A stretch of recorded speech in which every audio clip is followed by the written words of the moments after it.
There's a dangerous illusion in this country. We still believe performance is what gets rewarded. It's not. Compliance is. You can fail publicly. You can miss targets. You can overspend. You can mismanage entire departments. But if you stay aligned, if you protect the narrative, if you don't embarrass the machine, you are safe.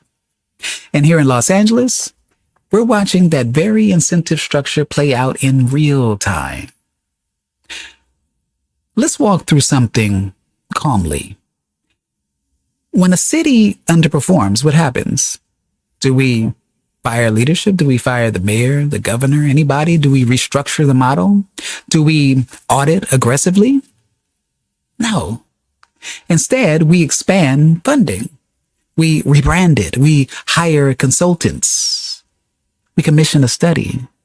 You see, failure doesn't trigger correction. It triggers insulation. And that's not incompetence. That's design. Look around Los Angeles. Billions allocated towards homelessness. Rising costs.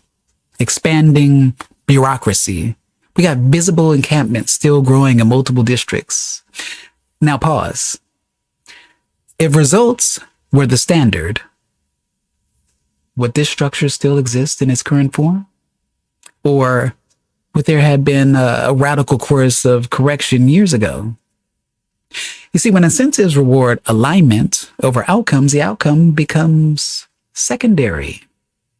Let me say this clearly. A system that rewards loyalty over performance will eventually fear performance, because real performance exposes the comfortable. And comfortable people in power don't like to be exposed.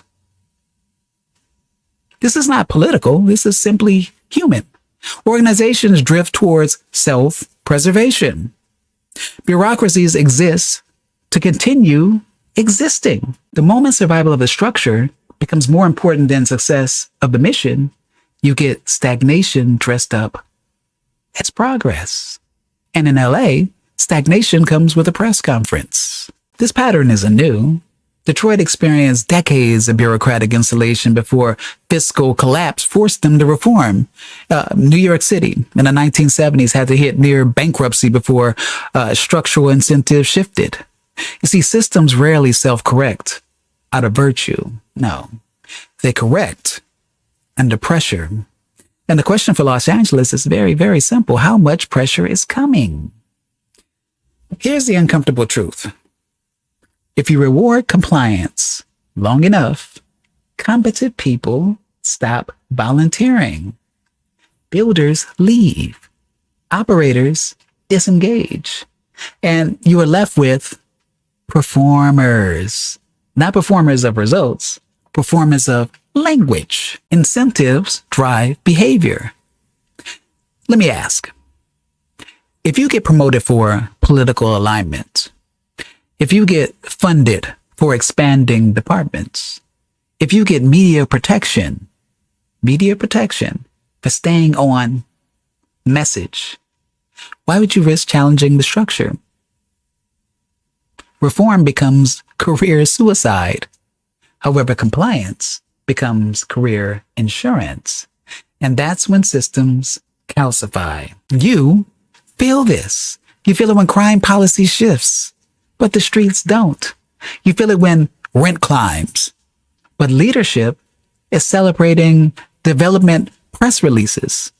You feel it when public transit ridership drops, but budget expansions continue.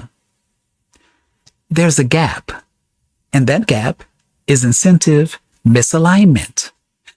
When incentives detach from results, reality detaches from leadership.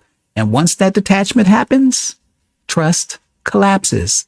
And when trust collapses, stability follows it. This is not about left or right. No, this is about structure. If Los Angeles wants different outcomes, it needs different incentives. Until performance is rewarded more than compliance, the headlines will change. The speeches, they'll rotate. The funding will expand, but the results, they will not. And that's not random.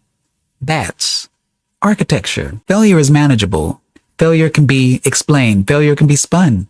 But exposure is dangerous because exposure reveals the gap between promises and performance.